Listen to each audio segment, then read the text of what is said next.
Hi friends, I'm Kitty and welcome to Little Wattle Nursery. I'm an adult doll collector that creates content that aims to encourage fun and positivity in our hobby. You are never too old for dolls and never too old for a hobby you love, so stick around and have some dolly fun. Hello friends and welcome back to my channel, and a very special welcome if you're new here. My name is Kitty and I live in Australia, and I've been collecting dolls and other cute collectibles for over 40 years, and I love to share my hobby here on my channel with other adults and young adults. If you've clicked on this video, then you must have an interest in retro and vintage dolls.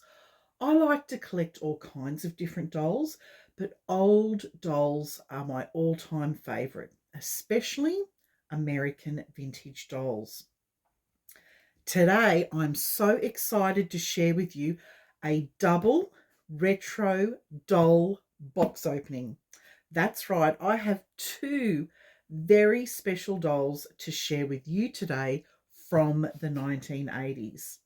So join me as I reveal who is inside this box. I have some really beautiful dolls in my collection who have joined me here today for this exciting box opening, and I'll just quickly go through their details if you're curious as to who they are. Over in the corner here, this is Sherilyn, and she is the Paradise Gallery's Princess Swan by Jan Wright. Moving across is my gorgeous Cherry, and she is a vintage Toodles toddler doll from the 1960s. She was made by the American Character Doll Company, and she's 25 inches tall, and she has these beautiful peekaboo eyes. So wherever you point the camera, she looks at you. Pretty cool, huh? And last but not least, this is my beautiful Aubrey, and she is the Ashton Drake Gallery's Pretty in Pink 25th anniversary doll by Waltred Hannell. I'm so excited to share this box opening with you all. These two dolls are the first kind in my collection, and there are things about them that are rare, so that makes them extra special. Now, these dolls were first mass-produced 40 years ago. Although any doll over 40 is considered vintage, these two girls are 37 years old, so they're just shy of vintage and therefore considered retro.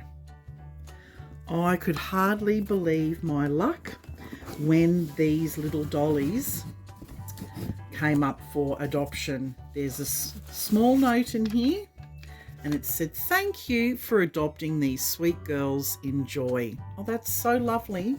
I'll just stick that there. Okay, so they've been wrapped in plastic for extra protection, so that's good in case the box gets wet. So let's pull out the first one.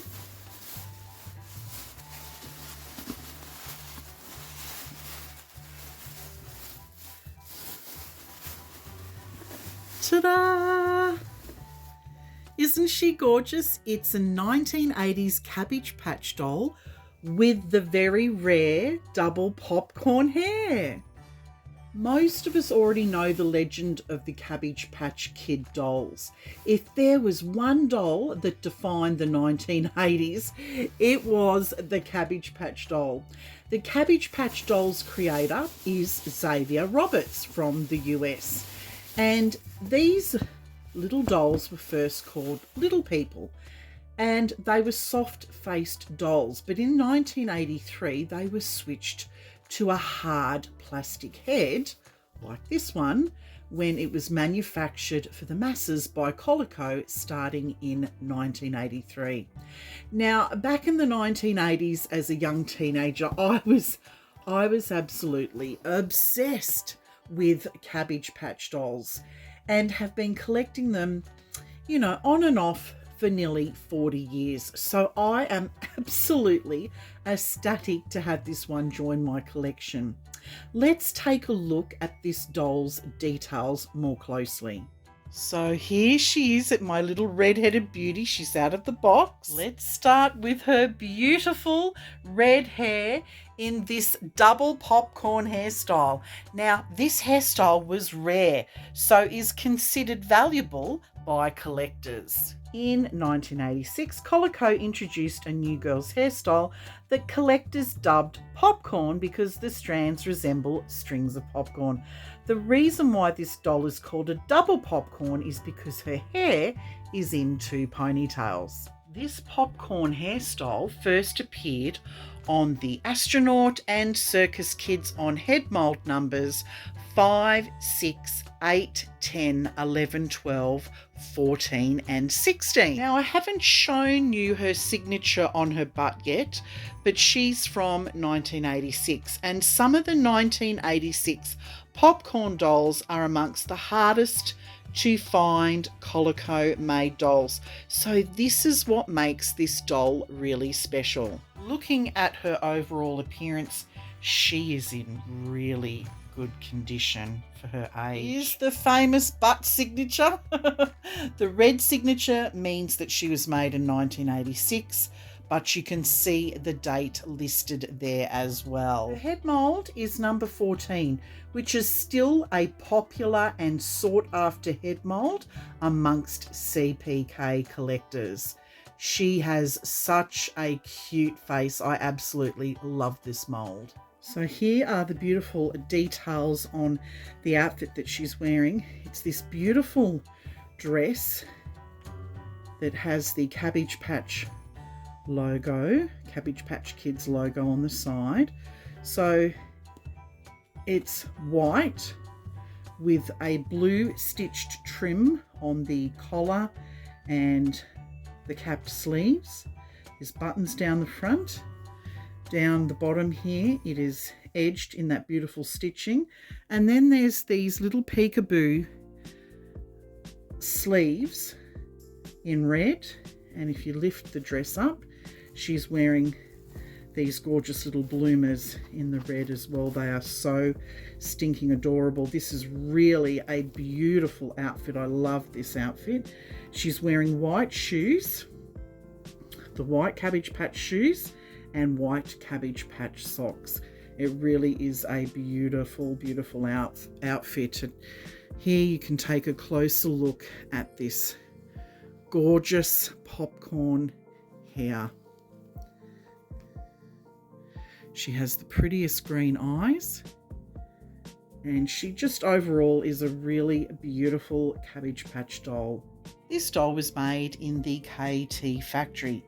Now, the KT factory is also known as the Cam Yun Toy Factory and is located in Hong Kong. And back in the 1980s, Colico sourced their manufacturing work out to them and other factories around the world because they could not keep up with the high demand. KT dolls often have pale, tan complexions with little to no face colouring.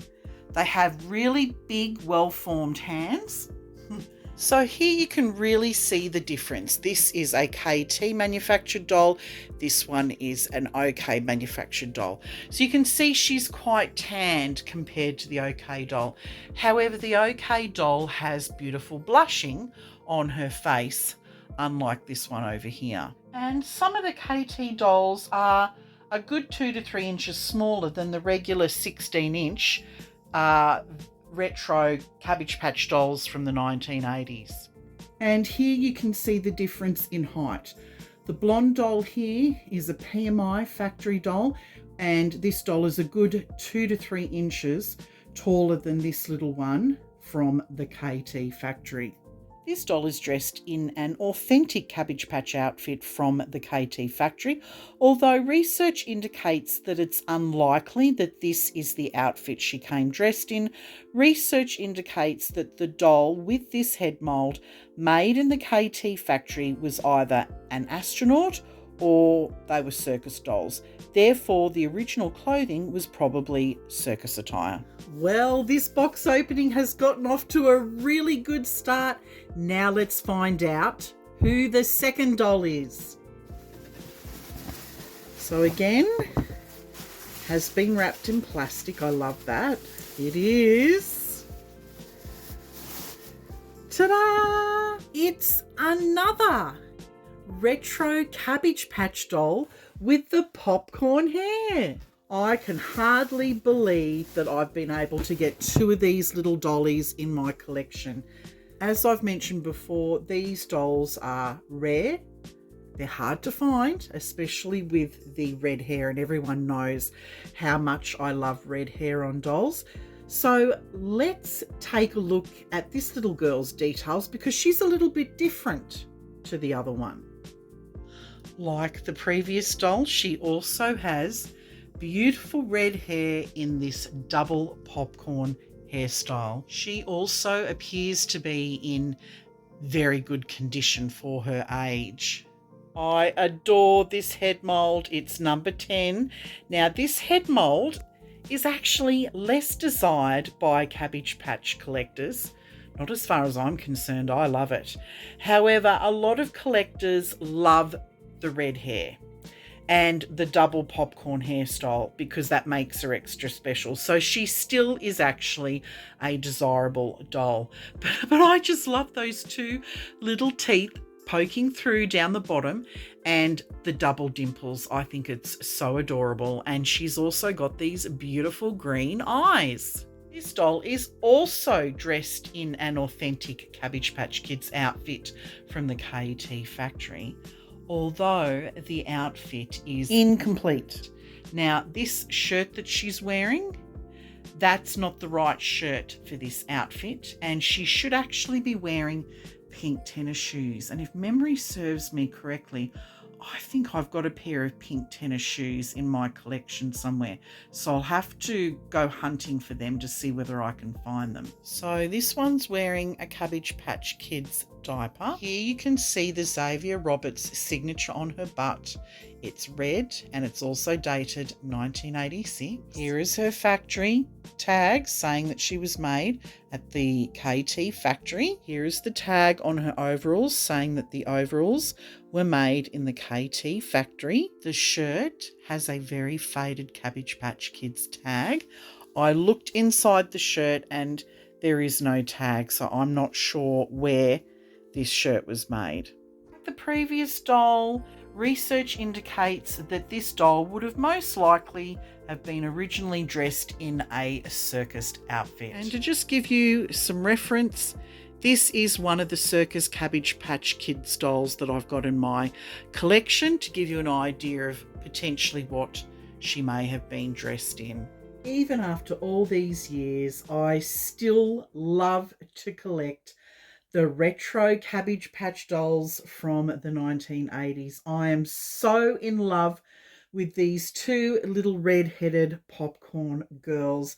They are just so stunning and they are going to be totally cherished in my collection. Now I want to ask you a question. Would you like to start your journey collecting Cabbage Patch dolls? If so, I've included some really useful links in the description box below to help you get started. And look, I'd also be interested to hear from you if you had a Cabbage Patch doll when you were younger. And if so, what did you name them? Or do you remember what name they came with in their adoption papers? Did you have a boy or a girl, a regular size or a preemie? Do you still collect Cabbage Patch dolls now? Please share all your Cabbage Patch stories in the comments below. I would love to read them. Thank you for joining us today for this double retro 1980s doll box opening. Take care, friends, and I look forward to seeing you in our next video. Bye for now. Bye, everyone.